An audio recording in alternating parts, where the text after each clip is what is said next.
is in countdown. Falcon 9 is in startup.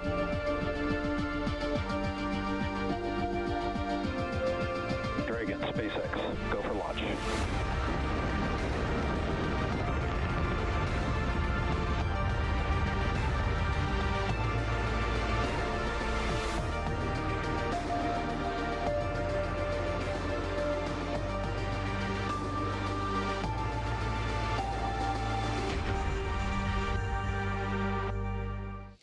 You're looking at a live view of Falcon 9 and Dragon awaiting liftoff from Space Launch Complex 40, or SLC 40, at Cape Canaveral Space Force Station in Florida. In just over 19 minutes, Falcon 9 will lift off carrying Dragon and the CRS-30 mission to the International Space Station. Good afternoon, I'm Yome Zhou, a propulsion engineer here at SpaceX in Hawthorne, California. Dragon will deliver about 6,200 pounds of science, supplies, and equipment to the space station and will return with about 4,000 pounds in just about a month. Dragon will arrive at the space station and dock autonomously to the zenith port of the station's Harmony module on Saturday. For those of you following along, you'll know that this mission marks our 27th of the year and our 42nd Dragon mission to the station. It's also Dragon's third trip to the station this year, and it's only March. Today is the first time our upgraded Dragon spacecraft will be launching from SLC 40 after we stopped flying our previous version of Dragon back in 2020. To support our growing launch manifest, we've made new upgrades to Space Launch Complex 40, including a brand new tower and access arm, which enables more efficient late load operations as well as human spaceflight missions. The new crew arm allows Dragon flexibility to switch between pads LC-39A and SLC 40 for all missions. In addition to the crew access arm, the teams have recently added 2 emergency egress chutes to provide an additional way to rapidly evacuate the tower. Teams tested the new emergency chutes for the first time earlier this month. With these updates, we're on our way to having 2 launch pads capable of supporting flying humans to space. We'll have more exciting human spaceflight updates to share a little later in the program. Dragon is the only vehicle flying today that can fly a round trip to and from the space station, carrying vital supplies to space and returning safely with critical cargo. Today's Dragon spacecraft will be flying for the 4th time, and the Falcon 9 it's sitting on top of will be making its 6th flight. Reusability is key to everything we do here at SpaceX, and to date, we've reflown 24 Dragon spacecraft and 241 Falcon 9 rockets. Speaking of Falcon 9, propellant loading began about 15 minutes ago and will complete at the T-minus 2-minute mark. Weather is looking great with only a 10% probability of violation. Range is green and ready to support. Everything is looking good as we count down to an instantaneous launch attempt at 4:55 p.m. Eastern Time today. And with that, let's check in with Gary Jordan at NASA in Houston. Hey, Yome, it is great to be with you. I'm here at NASA's Mission Control Center in Houston, Texas, where flight controllers are looking after the orbital laboratory that is the ultimate destination after Dragon's launch today, the International Space Station. We're watching today's launch closely and working with the teams with you there in Hawthorne, California, as well as Falcon 9 teams at Kennedy's Space Center in Florida, following the launch criteria. As of this moment, the teams here in Mission Control Houston are go for launch. The International Space Station is ready to receive Dragon and the 3 tons of cargo on board. You'll see 2 flight directors in Houston today. There on screen is Flight Director Diane Daly and Nicole McElroy. Lots going on in this room and aboard the International Space Station today, and teams are following along in the action. Just this morning, the scheduled launch of the Soyuz MS-25 was automatically scrubbed by ground support equipment due to a low voltage reading in the Soyuz rocket electrical system at the Baikonur Cosmodrome in Kazakhstan. NASA astronaut Tracy Dyson, with her counterparts, Soyuz Commander Oleg Novinsky, and spaceflight participant Marina Vasilevskaya, have since safely egressed or exited the Soyuz spacecraft and left the launch pad, and are safely back at the Cosmonaut Hotel crew quarters as teams evaluate another launch attempt. Meanwhile, here in Houston, teams shift focus to watch the countdown towards the launch of Dragon on top of Falcon 9 for NASA's SpaceX 30th Commercial Resupply Services mission. To dive a little deeper into the vehicles of this launch, I'll turn it back over to Yome in Hawthorne. Yome. As we continue to count down, let's take a closer look at the vehicles that will be taking CRS-30 to the space station today. Sitting atop the Falcon 9, the Dragon spacecraft and its trunk stand over 26 feet tall. The nose cone opens shortly after launch to expose the forward bulkhead thrusters and docking mechanism that will connect with the station. Dragon is headed for the Zenith docking port on the station, which was just vacated by Crew 7, which came home last week. Dragon's trunk holds solar cells, which power Dragon while it's in free flight. The trunk can also carry unpressurized cargo, which it will be doing today. Dragon has 16 thrusters that can be used in space to help navigate the spacecraft to its destination, with each thruster providing about 90 pounds of force. The Dragon spacecraft has played a significant role in advancing our future in space by safely transporting crew and cargo to and from the space station. There are currently 4 Dragon spacecraft supporting human spaceflight missions that have docked to the station, and their names are Endeavour, Resilience, Endurance, and Freedom. There are an additional 3 Dragon spacecraft supporting cargo missions. Altogether, the reusable Dragon spacecraft fleet has completed 8 human spaceflight missions on behalf of NASA and has both visited the station and returned to Earth 41 times under NASA's Commercial Resupply and Commercial Crew programs. As always, Dragon will be delivered to orbit today by SpaceX's Falcon 9 rocket, which provides 1.7 million pounds of thrust on its first stage thanks to its 9 Merlin M1D engines. Today's booster last flew in January of this year for the Axiom 3 mission. Once the first and second stages separate, the Merlin engines are also used to help land the first stage back on Earth. The first stage today will be performing 3 burns as it makes its way back to Earth. First will be the boost back burn, where 3 of the M1D engines on the first stage will reignite to help flip that stage around to head back to the launch site. The second burn is the entry burn, where the same 3 engines will again reignite to help slow Falcon 9 down as it prepares to re-enter the Earth's atmosphere. Finally, the landing burn, where the center engine of the Falcon 9 will slow down the rocket enough to perform a precision landing back down at landing zone 1. Meanwhile, the second stage continues to orbit, powered by a single Merlin vacuum engine with over 220,000 pounds of thrust. The second stage will secure Dragon's entry into low Earth orbit before separating, leaving Dragon to continue its own journey to the space station on its own thrusters.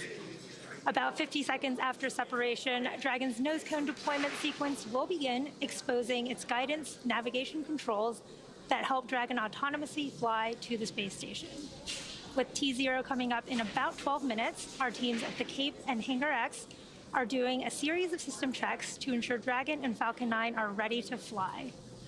Reusability is key to making spaceflight more routine and ultimately what will enable humans to become multiplanetary. Down at Starbase, Texas, we are continuing to build, test, and fly Starship, the world's most powerful launch vehicle ever developed. 1 week ago today, Starship returned to integrated flight testing with its 3rd launch from Starbase. This flight achieved several milestones and firsts. Super Heavy completed its 2nd full-duration ascent burn, the 2nd successful hot stage separation, a successful flip maneuver, and this time made it through the boost back burn and attempted its first ever landing burn. Starship executed its first full-duration ascent burn, making it to space and checking off several other test objectives, including opening and closing its payload door, aka the PEZ dispenser, and initiating a propellant transfer demonstration and its first re-entry through the atmosphere. Starship brought never-before-seen live views of this atmospheric re-entry, utilizing the Starlink terminals installed on board to transmit a live high-definition video signal, even as plasma built around it. Starship's rapid development approach has been the basis for all of SpaceX's major innovative advancements, including on Falcon, Dragon, and Starlink. Testing and learning is essential as we work to build a fully reusable transportation system capable of carrying both crew and cargo to Earth orbit to help humanity return to the moon and ultimately to travel to Mars and beyond. Building bases or even cities will require huge amounts of cargo and eventually crew, and that's where Starship comes in. In partnership with NASA, Starship will serve as the lander to put the first Artemis astronauts on the moon. The vehicle will perform one uncrewed demonstration flight before the Artemis 3 mission, which will be the first human surface expedition since 1972. With the ability to deliver cargo and people to the lunar surface, we'll be ready to help humanity build a sustainable presence on the moon and learn how to live off-world before the next step to Mars. Starship is now getting ready for its 4th test flight. Every launch and mission yields critical data for continuing to improve and pave the way for our future in space, and Flight 4 will continue that journey very soon. For now, I'll send it back over to Gary at JSC. Hey, thanks, Yome. Teams in Houston continue to watch the countdown of NASA's SpaceX CRS-30 mission, and everything's looking good. This will be the 4th launch to the International Space Station in an incredibly busy year. Take a look. 2024 has been a busy year for human spaceflight at NASA and traffic aboard the International Space Station, and there are no signs of slowing down. The year kicked off with the 3rd private astronaut mission to the orbiting laboratory. 4 crew members representing 5 nations remained in orbit for 18 days, conducting science and outreach before returning to Earth. Multiple cargo deliveries have already made their way to station. Northrop Grumman's Cygnus cargo spacecraft launched on the SpaceX Falcon 9 for the first time with 4 tons of supplies, and the Progress spacecraft launched from Kazakhstan with another 3 tons of supplies a few weeks later. A cadre of 4 spacefarers once again launched from U.S. soil on NASA's SpaceX Crew 8 mission. Their arrival began a 6-month expedition on station and relieved the Crew 7 quartet from their half-year stay aboard, who undocked and splashed down off the coast of Florida shortly after Crew 8's arrival. And around the corner, we're gearing up for the first crewed flight of the Boeing Starliner on a mission to verify the spacecraft for transporting crew to and from the International Space Station and add this vehicle to the American fleet of human-rated spacecraft. While progress continues to be made in low Earth orbit, NASA continues to aim for the moon. The Artemis 2 crew has been preparing for their critical demonstration flight aboard Orion with training in Houston, Cape Canaveral, and off the coast of San Diego for recovery operations. Their mission, a giant leap to humanity's sustained presence on the lunar surface. And the astronaut corps of capable humans willing to take on these challenges in this busy time has only grown. In the midst of continued science and exploration in low Earth orbit, the latest class of NASA astronaut candidates recently graduated from their initial training and are now eligible for future assignments to the International Space Station and Artemis missions to the moon. These individuals will train alongside astronauts from many nations, continuing scientific discovery, exploration, and inspiration, together for humanity.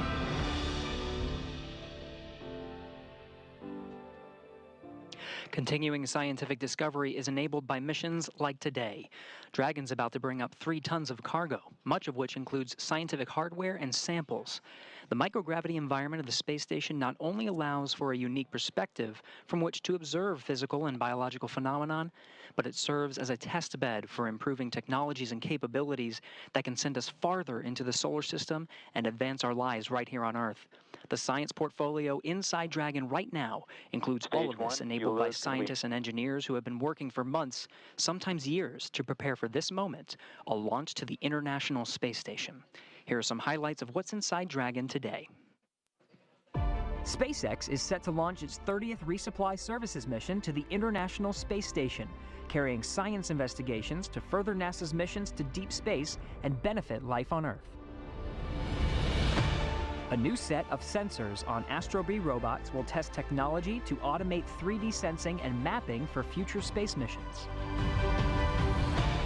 Researchers will observe photosynthesis in space to support the development of bioregenerative life support systems. A student-developed CubeSat will measure sea ice and wave height to enhance our understanding of climate change impacts. Researchers will test controlled nanoparticle arrangement using electric fields to help improve the efficiency of quantum dot synthesized solar cells. Discover more about all of the science making the journey to the orbiting lab at nasa.gov/ISS-science.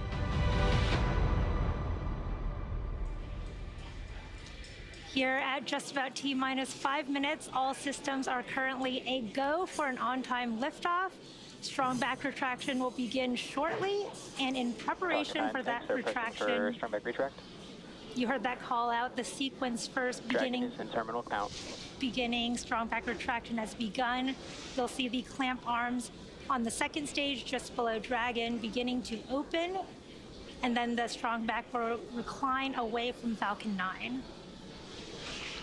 That transporter erector, which is that large truss structure to the left of Falcon 9, is what will retract. Strong back is retracting. In preparation for liftoff, and you heard that call out that the strong back is retracting. You can see those clamp arms opening just below Dragon as well. In just a few seconds, you should see that strong back recline away from Falcon 9 and Dragon.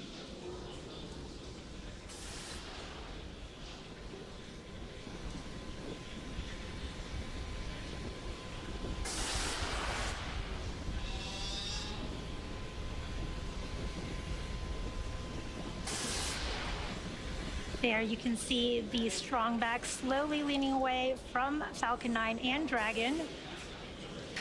Over to you, Gary. That's right, after strong back retract, we're still counting down, about to approach 3 minutes 30 seconds to launch. At this time, the fuel and oxidizer inside the first stage are fully fueled. Fuel inside the second stage is already at max capacity, and we're just topping off the liquid oxygen on the second stage, which should wrap up topping about T-minus 2 minutes. Now again, we're green, we're tracking good weather, 90% go. Beautiful skies there at the Kennedy Space Center and Cape Canaveral Space Force Station. Now, for some reason we do not launch today, there is a backup opportunity tomorrow, March 22nd, 4:29 p.m. Eastern. At T-minus 60 seconds, Falcon 9 will be in startup. This means the rocket's autonomous internal flight computers will take over to the launch countdown. Complete. There you go. LOX load in stage 1 is complete. Counting down to T0 at about T-minus 2. The Merlin 1D engines will light for liftoff. The vehicle continues to be healthy, and Falcon 9 team is tracking no issues. Currently, the weather is green, and the range is ready to support a T0 at 4:55 p.m. Eastern Time. We have a 90% probability of launch today based on weather, and in these last few minutes, Falcon 9 is performing the final health checks on its primary communications, avionics, and propulsion systems in preparation for flight. We'll have that LOX load call out complete here shortly.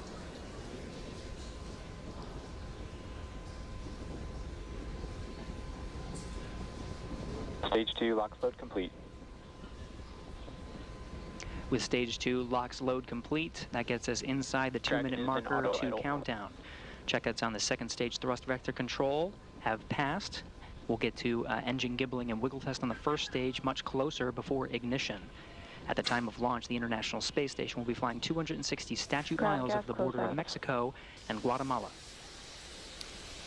Now, we are just about 20 seconds from T-minus 1 minute, where the Falcon 9 will be in startup, and the onboard flight computers will take control of the countdown.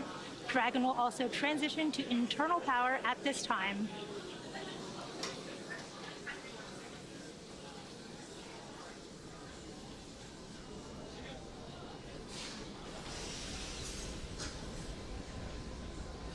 Falcon 9 is in startup. We are now in startup. Dragon is in countdown. And Dragon is in countdown. Range remains go for launch, waiting for that final go from the SpaceX launch director.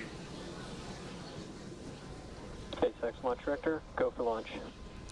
You heard that call out. The launch director has given that final go. All systems are go for launch of Falcon 9 in the CRS-30 mission.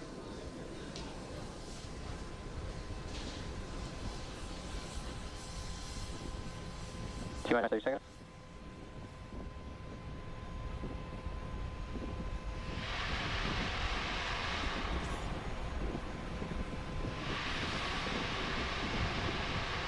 Seconds. T-minus 10, 9, 8, 7, 6, 5, 4, 3, 2, 1, ignition, and liftoff at a Dragon turn to Space Launch Complex 40.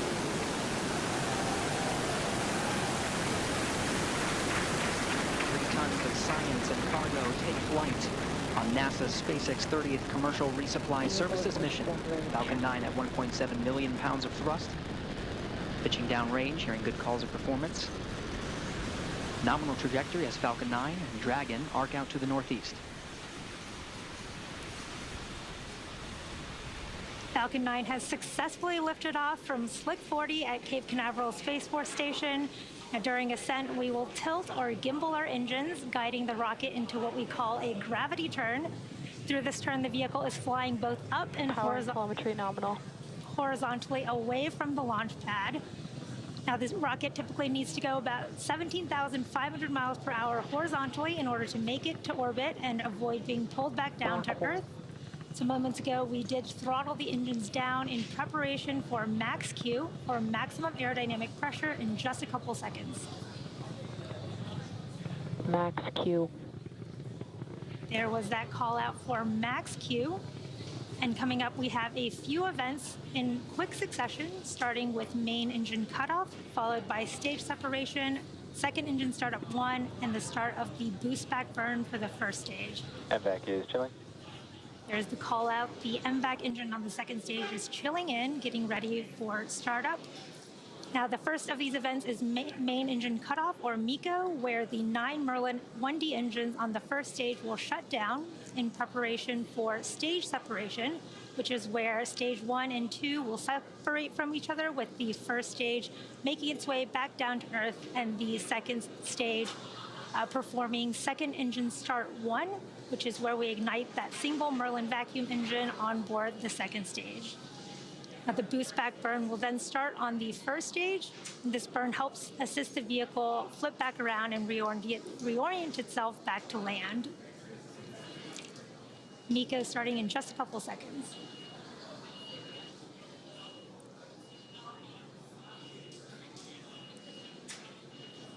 MECO. Stage separation confirmed.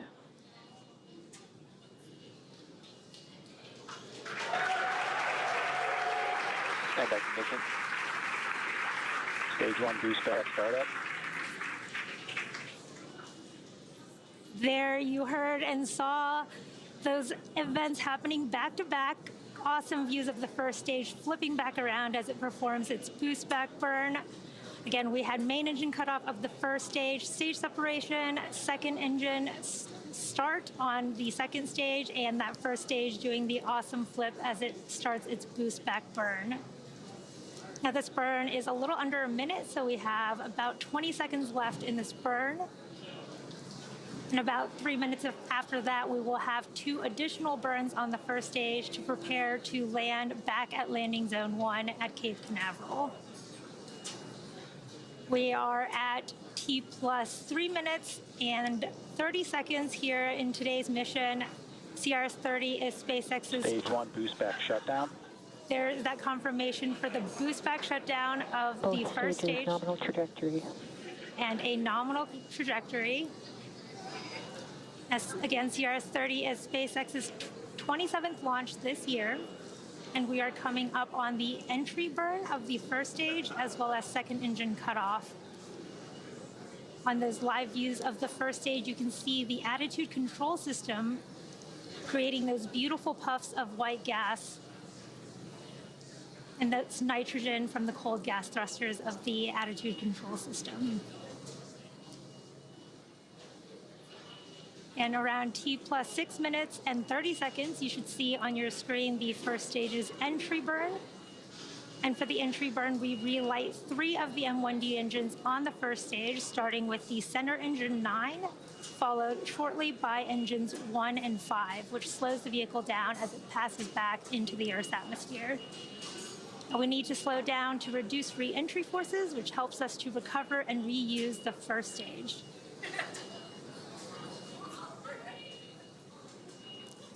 In second stage, on the right, you can see beautiful views of the Earth in the background and that Merlin vacuum engine heating up as it performs its burn.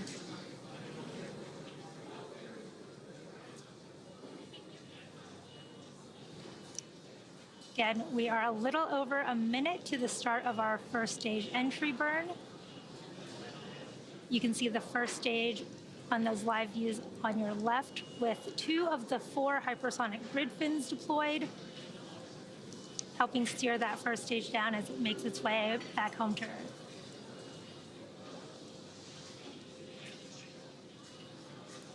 Now you can see the telemetry on the bottom left and right hands of your screen.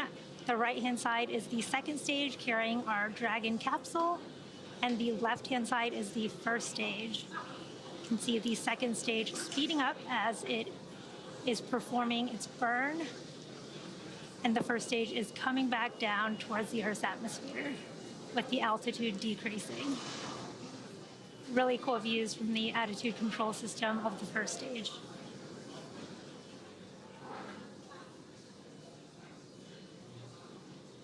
Just about 20 seconds from the start of our first stage entry burn, we should be able to see really cool views of that burn from those views on the left of your screen.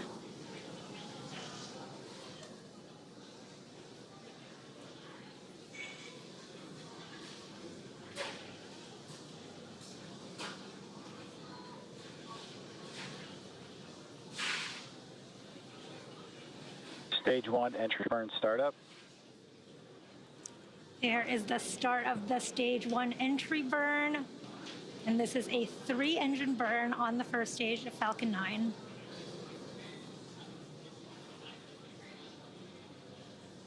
Stage 1 entry burn shut down. There you Stage saw 1 FTS has safed. really cool views of the end of the first stage entry burn and Both the flight stages nominal trajectory. and the call-outs for nominal trajectory and the flight termination system being saved. Now, the first stage that is supporting today's mission has just performed this entry burn for the 6th time. Falcon 9 is the world's first orbital class reusable rocket, and this allows SpaceX to refly the most expensive parts of the rocket, which in turn drives Stage 1 transonic. down the cost of access to space. Now, coming up, we have that landing burn starting in just a few moments.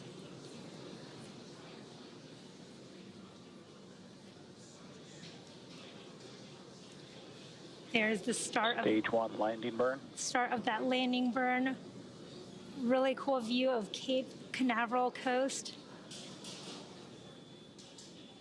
Stage 1 landing leg deploy.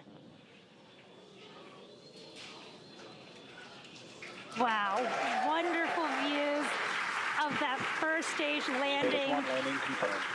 Back at landing zone 1, looking pristine there, and there you have Terminal it. guidance. That landing marks SpaceX's 286th recovery of an orbital class rocket, including the first stage landings for Falcon Stage 9 2 FTS has safed. and Heavy. You heard that call out that stage 2 FTS is safe, getting ready for second engine cutoff here in just under 10 seconds.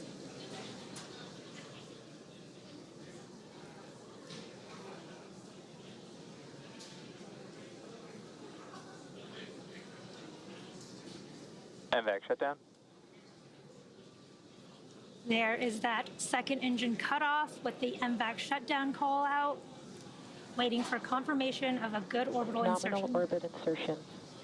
There is that confirmation of good orbit.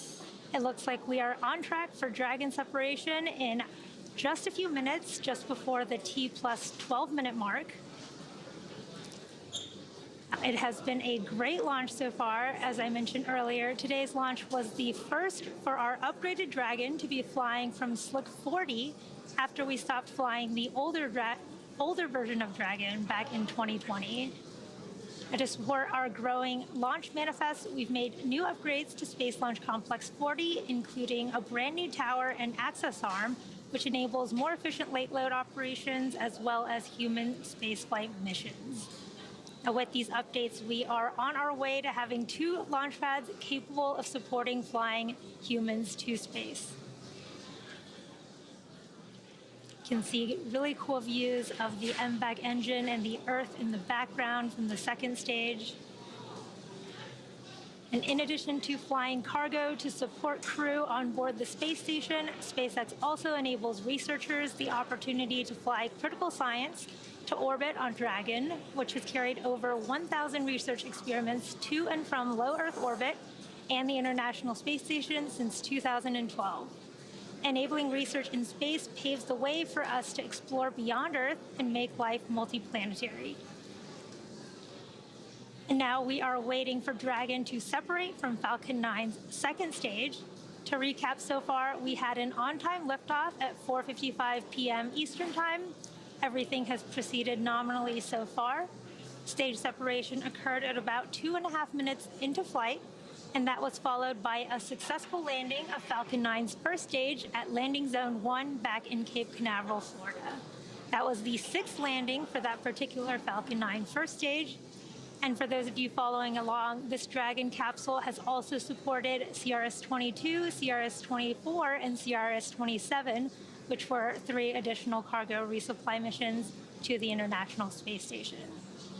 At about T plus 8.5 minutes, we had a successful second engine cutoff, followed by confirmation of a good orbital insertion. The vehicle is now coasting with Dragon attached, and we are just about 30 seconds away from spacecraft separation. We're seeing great views from the second stage with the Earth and the Sun in the background as it prepares to separate Dragon so that Dragon can begin its journey to the International Space Station.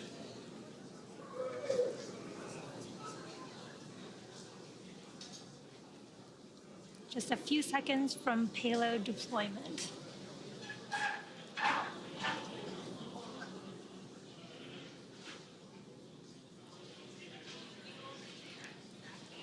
You can see Dragon floating away there. It's very exciting to see Dragon is drifting away from Falcon 9 second stage there, confirming good spacecraft separation. Now, SpaceX is honored to be a part of NASA's Commercial Resupply Services initiative to deliver critical cargo to the space station, and we thank NASA for entrusting us with today's mission. For those of you following along, you'll know that this mission marks our 27th of the year. Congratulations to the SpaceX team. We're just in March, and we're already launched in partnership with NASA missions like Axiom 3, Cygnus, and PACE, Intuitive Machines, Crew 8, and more. You can check spacex.com/launches for up-to-date missions and schedules. But that will do it for me here in Hawthorne. But I'm handing it over to Gary to take us through Dragon nose cone opening. Gary? Hey, thank you, Yome. We were following along from here in Mission Control Houston, a wonderful launch of Dragon from Space Launch Complex 40 at Cape Canaveral Space Force Station. Great to see Dragon in orbit and starting its journey on the way to the International Space Station. We're continuing our coverage here in Mission Control Houston, awaiting for the nose cone to deploy. The nose cone is at the very tip of the Dragon spacecraft. Once deployed, exposes the 4 forward bulkhead Dracos. These Draco thrusters will execute the series of maneuvers necessary to raise its orbit and meet up with the destination of Dragon's launch today, the International Space Station. Of course, after separation, it is carrying 3 tons of supplies, including science, as well as some food to the International Space Station. A common question we get is what sorts of treats and food are inside Dragon that the Expedition 70 crew aboard station is awaiting. We did receive word that there is a fresh food kit, including some fruits and vegetables like citrus, apples, and cherry tomatoes inside Dragon right now. There's also 2 crew-requested coffee kits and 60, that's 60, bulk overwrap bags. These are standard bobs containing some standard food menu items as well as some crew preference choices. You're getting a live look at the second stage, now transferring to the control rooms. On the left side, you see the SpaceX mission control teams over in Hawthorne, California, that oversaw today's launch and will continue to monitor Dragon on its journey to the International Space Station over the next day and a half. The teams you see there on the right are here with me in Mission Control Houston, the International Space Station flight control teams monitoring the orbiting complex, and of course the operations jointly with Hawthorne, the flight controllers there. Joint operations between the two teams you see here will come a little bit closer to when Dragon is in its final approach phase, just about 2 hours or so prior to docking. Docking is scheduled for early Saturday morning. Teams here are waiting for the nose cone deploy of Dragon, and we're standing by and continuing our coverage. Now, a little bit about the coming days and what Dragon and the journey that Dragon will undergo. So now that we are past the spacecraft separation from the Falcon 9 and awaiting that nose cone deploy, we're in the activation and rendezvous phase of the mission. During this phase, Dragon is configured for on-orbit operations. The phase begins after separation that we just saw from the Falcon 9 and ends with the completion of the final co-elliptic burn. The initial orbit today is about 190 kilometers by 210 kilometers, those values representing the perigee and apogee of the orbit, or the lowest and highest points over the Earth. Not a perfect circle, more like a very slight ellipse. So over the next day and a half, Dragon will execute a series of burns which will gradually raise its orbit to align more closely with the station.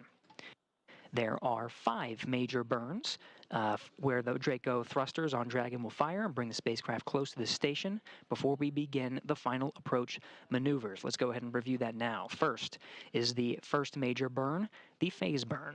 This is performed at the first apogee, or the highest point of the initial orbit, and raises Dragon's perigee, or the lowest point, to a higher altitude. The next burn, which based on the orbital data that we're seeing, is the boost burn, which raises Dragon's orbit until it reaches an altitude just about 10 kilometers lower than the space station. This is followed soon after by the close co-elliptic burn to place Dragon on an orbit that's roughly co-elliptic with the space station. It means the crew, or the Dragon itself, will be about 10 kilometers lower than the station during the entire orbit around the Earth. The fourth maneuver is the transfer burn, where we're raising Dragon's apogee, or the highest point of its orbit, to just 2.5 kilometers below the station.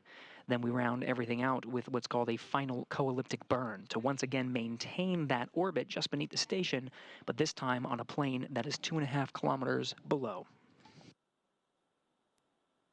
We did get word that the nose cone is starting to deploy. This sequence takes just a couple of minutes until it's fully open, and again exposing the forward bulkhead Dracos that will execute the maneuvers you see here on your screen.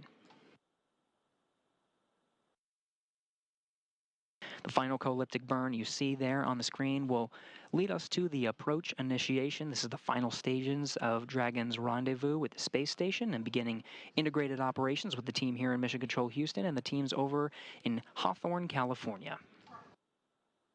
During the approach, the SpaceX flight controllers will work in tandem with the teams here to execute, to test out a number of systems and test communications between the spacecraft and the station with a system called C2V2, which stands for Common Communication for Visiting Vehicles. Sets up a data stream between the Dragon and the station. We'll see that maneuver on Saturday, early morning, bringing the approach initiation burn and bringing Dragon just below the International Space Station.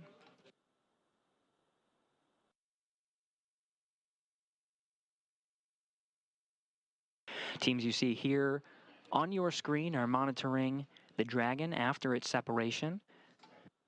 To begin the activation and rendezvous phase, we are opening the nose cone. We're about halfway through and tracking good progress.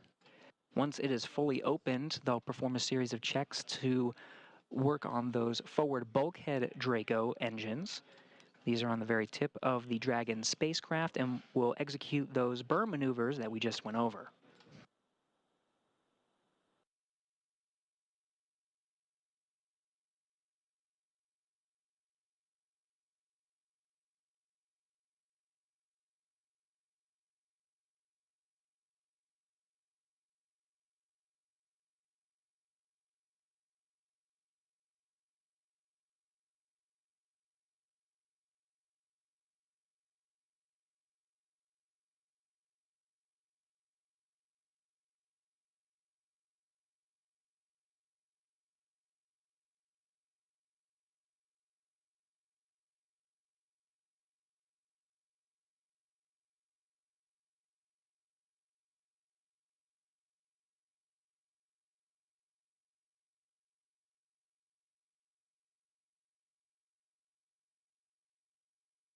20 minutes after the launch of NASA's SpaceX 30th Commercial Resupply Services mission.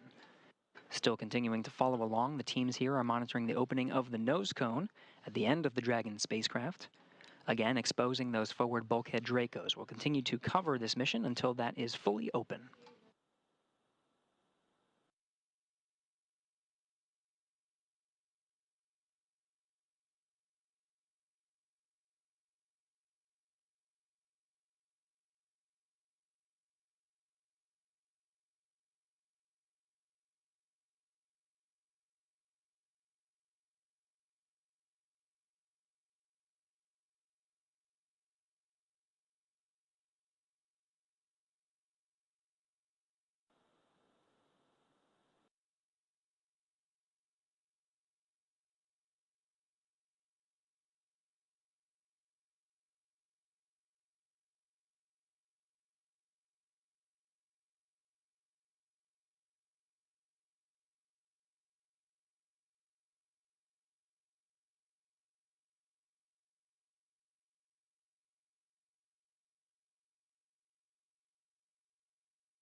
So again, the nose cone is fully deployed and the teams are checking those forward bulkhead Dracos. That'll begin the sequence in that activation and rendezvous phase to begin the series of 5 major burns to raise Dragon's orbit and get closer to the International Space Station. So now that the nose cone is deployed, Dragon is ready for those phasing burns, as I mentioned, to the International Space Station. With a successful orbital insertion, I'm now joined on the phone by Christy Duplishin, Deputy Manager of the International Space Station Transportation Integration Office. Christy, thank you so much for joining us. Thanks. It's good to be here. Hey, Christy, you had the pleasure of being at the Kennedy Space Center for launch. What was going through your mind as you witnessed yet another cargo mission successfully launch into orbit? Oh my, yes. Even though it's the 30th cargo mission for SpaceX, it never gets old. I do still get nervous before each mission, and I think back to something one of my mentors said when I worked flight control back in the shuttle days. He said, if you're not nervous before a launch, then you aren't remembering what it means to do this. And so I think that sums up how I felt. And before each mission, regardless of how many times it happens, and I was adequately nervous. So I'm also thinking about all the work that goes into making a launch happen. There's so many dedicated and hardworking people that work every day to make these flights happen, and I'm so happy to be a part of it. So you can't just help but smile. It's so true, Christy, and really the team is putting a lot of work in, not just for this launch, but many others. The space station right now is a high-traffic area. We've seen a lot of traffic before this launch, and we'll continue to see more. What are some of the challenges for your office during a busy season of traffic aboard the International Space Station? That's absolutely true. It has been very busy over the last few months. We still have several flights ahead of us. Our team is great at keeping up with all of these vehicles that are coming and going. As we prepare for these missions, our team makes sure that the vehicles and teams are ready to fly. One of the things I enjoy most about this job is the opportunity to work with the different commercial providers that are in different stages of development. I'd say that one of our challenges is to make sure that we continue to evolve to meet our commercial provider needs as we continue in our goal of commercializing low Earth orbit. We're here to support them and help them be successful. So it's a challenge and a privilege as we continue on these goals. It's important, right? There's a lot happening, and we're seeing more traffic and more launches than ever before. Now, when considering the traffic, science is key, and Dragon has the important science objective to deliver science and also to station and also return that science back to Earth.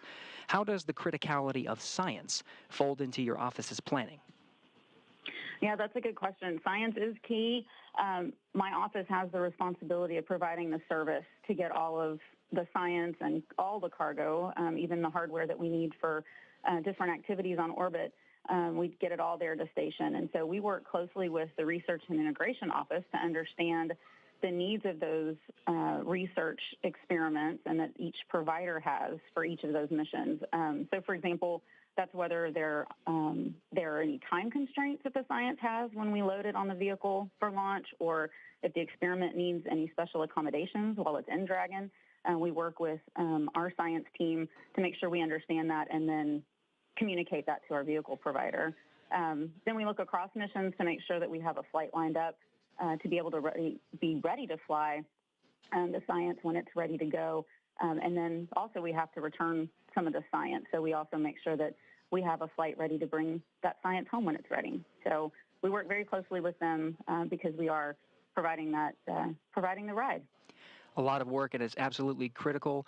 Christy Duplichin, NASA Deputy Manager of the International Space Station Transportation Integration Office, thank you so much for your time. Thank you. Thanks for having me. So Dragon will begin the methodical approach to the station with phasing burns to again close the distance between the cargo spacecraft and the orbiting laboratory. This will take approximately a day and a half, with approach and docking to the International Space Station expected early in the morning on Saturday, March 23rd. Join us on NASA TV and NASA Plus for our coverage of the final approach and docking of this spacecraft, beginning at 4:30 a.m. Central Time, 5:30 a.m. Eastern on Saturday for a docking expected near 6:30 a.m. Central, 7:30 a.m. Eastern. Visit nasa.gov for the latest updates on our coverage and expected docking time as we follow the operations through the next few days. Thank you for following our joint coverage of NASA's SpaceX 30th Commercial Resupply Services launch. That'll wrap it up for us here in Houston, as well as our colleagues in Hawthorne. Until next time, this is Mission Control Houston.